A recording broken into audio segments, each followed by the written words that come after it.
లేకపోవటం, ఆంధ్ర రాష్ట్ర ప్రజలు చేసుకున్న దౌర్భాగ్యం మీలాంటి వాళ్ళందరూ కూడా పాలకులుగా రావటం. ఆయన మాట్లాడతాడు, ఈ విధానం పీపీపీ విధానం చేసి నన్ను అరెస్ట్ చేయమని చెప్పని. కరెక్ట్గా ఇన్నాకడ శివుడి మేడలోంచి కిందకి వెళ్ళిన నాగేంద్రుడు పైకి బురదపాము వచ్చి గరుత్మంతుడిని అన్నట్టుగా జగన్మోహన్ రెడ్డిని ఈ బురదపాము లాంటి వాడు మాట్లాడుతున్నాడు నన్ను అరెస్ట్ చేయమని. ఖచ్చితంగా అరెస్టు చేసే రోజు వచ్చినప్పుడు మా గవర్నమెంట్ వచ్చినప్పుడు ఈ పాపం ఎవడెవడు చేశాడో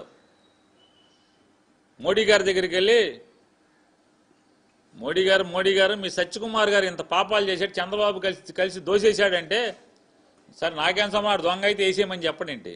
లేదు ఆపమని చెప్తాడా?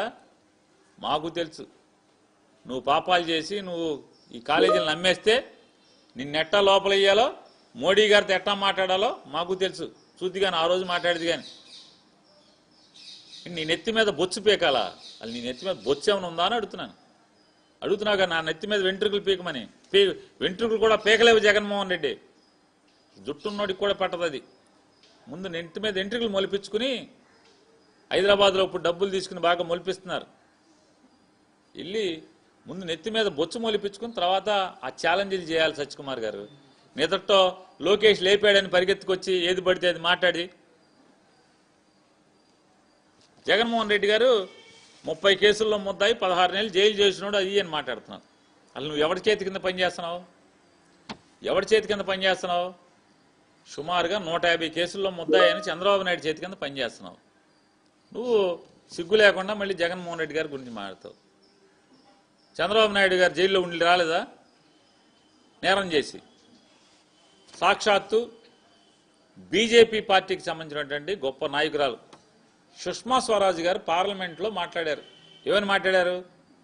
అరే దిక్కుమాలిన కాంగ్రెస్ వాళ్ళారా, రాజశేఖర రెడ్డి గారు బతికున్నంతకాలం జగన్మోహన్ రెడ్డి గారు మంచోడా?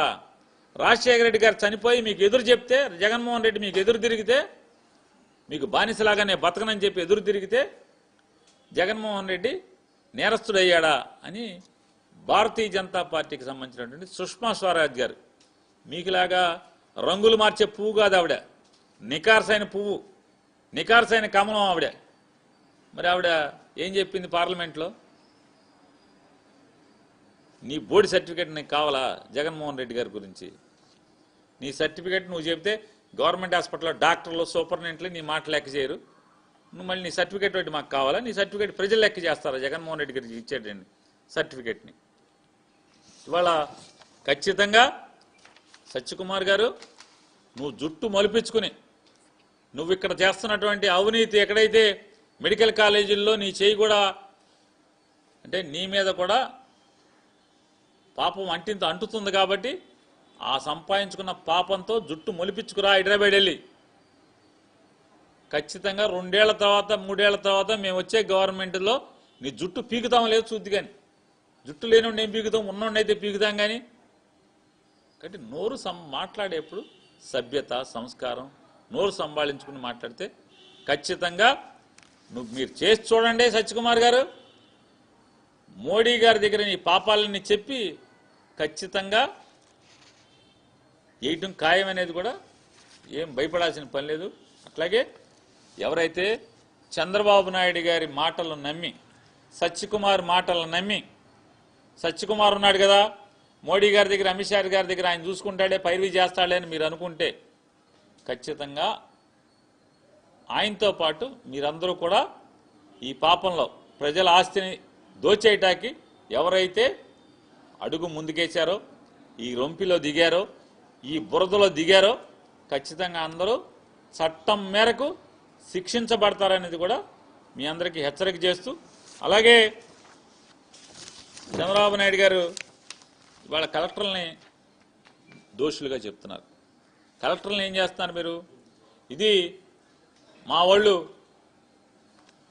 పచ్చబెళ్ళు పెట్టుకొస్తారు, మీరు తలుపు తీసి టీ ఇచ్చి కలెక్టర్లు మా వాళ్ళకి ఎదురు చెప్పకుండా పని చేయండి, మా వాళ్ళు అడిగిన పని అని చెప్తారు. మంది పొలిటికల్ గవర్నెన్స్ అంటారు. పొలిటికల్ గవర్నెన్స్ అంటే ఏంటి? రాజకీయ నాయకుడు అంటే తెలుగుదేశం వాడు లేదా జనసేనలో ఉన్నటువంటి ఎమ్మెల్యేలు, పాపం జనసేన కార్యకర్తలు జెండా మోసి చచ్చిపోయారు, అలిసిపోయారు. వాళ్ళు ఇసిగిపోయి ఇక ఎవడింటో ఆడు పొడుకుని ఎవడ పని ఆడు ఎవడ బతుకుదేరో ఆడు చూసుకుంటున్నారు. జనసేన వాళ్ళు మనం అని ఏం చేస్తాం పాపం. వాళ్ళు ఏదో పిచ్చిలో మా వాడేదో సీఎం అవుతాడని జెండా మోయటం తప్పితే ఈ పాపాల్లో ఈ అవినీతిలో పాపం వాళ్ళకేం భాగం లేదు. భాగం ఉన్నాడు ఎవడయా అంటే జనసేన నాయకులు కొంతమంది, అది అందరూ కూడా కాదు, కొంతమంది. ఎక్కడైతే టీడీపీ మంత్రులకి ఎమ్మెల్యేలకి చెంచాగిరి చేస్తున్నారో వాళ్ళు మాత్రం ఈ అవినీతిలో శుభ్రంగా మేస్తున్నారు.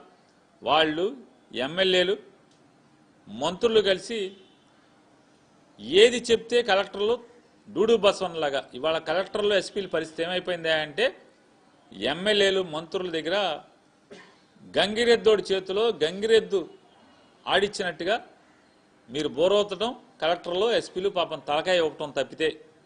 ఎందుకని సీఎం ఊరుకోడు, పైన ఎమ్మెల్యేని లెక్క చేయకపోతే సీఎం ఊరుకోడు, ఎస్పీని లెక్క మన కలెక్టర్ మంత్రిని లెక్క చేయకపోతే ఎమ్మెల్యేని లెక్క చేయకపోయినా వీళ్ళు ఊరుకోరు కదా అని